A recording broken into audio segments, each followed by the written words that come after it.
And మరోపక్క ఇంతవరకు మనం చూసాము ఈ పేదవాళ్ళు, దళితులు ఈ ఫీజు రియంబర్స్మెంట్ ద్వారాను లేకపోతే ప్రభుత్వం ఇచ్చే ప్రోత్సాహాల ద్వారానో పథకాల ద్వారానో చాలామంది అంటే పేదవాళ్ళు ఫీజులు కట్టలేని వాళ్ళు బాగా చదివే పిల్లలు డాక్టర్లు అయి ప్రజాసేవ చేస్తున్న వాళ్ళని మనం చూసాం. ఇప్పుడు మెడికల్ కాలేజీల ప్రైవేటైజేషన్ అంటూ పీపీపీ విధానం ఉంటే అకౌంటబిలిటీ ఉంటుంది అని స్వయంగా ముఖ్యమంత్రి నారా చంద్రబాబు నాయుడు గారే చెప్పడం వలన పేద విద్యార్థులు, దళితులు వాళ్ళు చదువుకునే హక్కును కోల్పోయే అవకాశాలు ఉన్నాయి. ఎందుకంటే మనం నిన్న కాక మొన్న దాంట్లో కూడా చూసాం, మినిమం సీట్ వచ్చేసి 57 లేకపోతే 50 కోట్ల వరకు దాని ధర పలుకుతోంది అని. దాని ధర అనొచ్చు అంటున్నారు కొంతమంది. కాబట్టి ఆ మాట నేను మీ దగ్గర వాడాను. ఎలా చూడాలి మరి? ఇప్పుడు పిల్లలు ఎలా చదువుకుంటారు? చదువుకోవాలా, చదువుకోవాలా? అంత డబ్బు ఖర్చు అవుతుందని నాకైతే సమాచారం లేదు. మామూలుగా డొనేషన్స్ అంటే 1 కోటి, 2 కోట్లు, 3 కోట్లు అట్లా తీసుకుంటారు. అలాగే 4-5 సంవత్సరాలు చదివినందుకు కొంత ఖర్చు అవుతుంది. అంత 50-60 కోట్లు అలాంటి అంత పెద్ద పరిస్థితి లేదని నేను అనుకుంటున్నాను. ఏది ఏమైనా కూడా ఇప్పుడు పీపీ ప్రైవేట్ సెక్టర్ కూడా అందులో చేర్చడం వల్ల ఏమైపోతుందంటే ఖర్చు పెరిగిపోయే అవకాశాలు ఉంటాయి. ఎందుకంటే ఏ కంపెనీ అయినా కూడా లాభం లేకుండా వస్తుంది. ప్రభుత్వం దగ్గరికి పెట్టుబడి పెట్టడానికి వాళ్ళు వస్తారు, పెట్టుబడి పెడతారు. వాళ్ళకి లాభం లేకుండా ఉత్త పెట్టుబడి ఎందుకు పెడతారు? పెట్టారు కదా. ఇవి కూడా కూటమి నాయకుల బినామీలకే ఈ కాలేజెస్ కేటాయించారు అనేది కూడా ప్రధానంగా వినపడుతున్న వార్త అండి.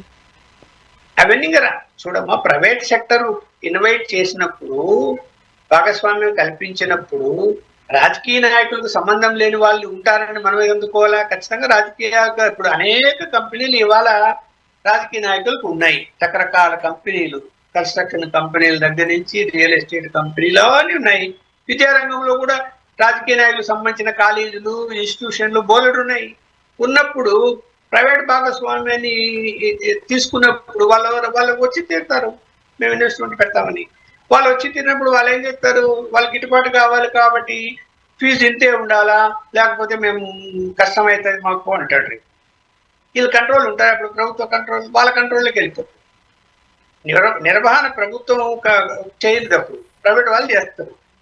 అన్ని రకాల ఫీజులు, రకరకాల బాధుడు అంటే ఫీజులు బాధుడు చేస్తాడు. బస్సు ఫీజులు, లేకపోతే హాస్టల్ ఫీజులని, లేకపోతే లైబ్రరీ ఫీజు అంటాడు. ఆ ఫీజు ఈ ఫీజు అని చెప్పి బోర్డు చార్ట్ ఇచ్చేసి ఇది కట్టండి అంటారు.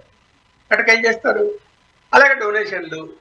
ఇప్పుడు మేనేజ్మెంట్ కోటాలు చెప్పలేం. మీరు అన్నట్టు 50 కోట్లని ఎవరంటే ఏమో ఎవరైనా బాగా డబ్బునోళ్ళు 50 కోట్లని ఇచ్చి వేరే మా పిల్లలు చదివి తీరాలని చేస్తారేమో మాకు తెలీదు. ఏం చెప్పలేము, ఎంతైనా పలకొచ్చు అంటారా. వాళ్ళ డిమాండ్ని బట్టి ఉంటుంది. మన కళ్ళ ముందర మన ఊళ్ళో ఇక్కడ చదువుకోవాలా అనుకుంటారు. ఎక్కడో సీట్ వస్తే ఎక్కడో చదివించడం ఎందుకు అని. ఈ డబ్బు విలువ లేకుండా అయిపోయింది ఈ కాలంలో.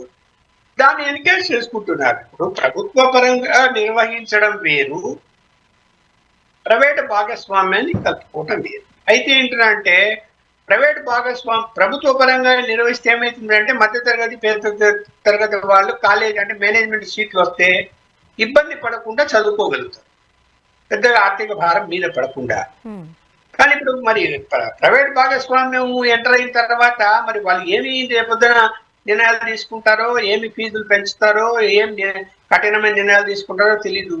ఫీజు కట్టలేక కాలేజీ వదిలే పరిస్థితితో కొంతమంది తట్టుకోలేని పరిస్థితుల్లో మనం చూసాం. గతంలో ఫీజులు కట్టకపోతే తల్లిదండ్రులు ఆత్మహత్యలు చేసుకునే పరిస్థితులు కూడా మనం చూసాం.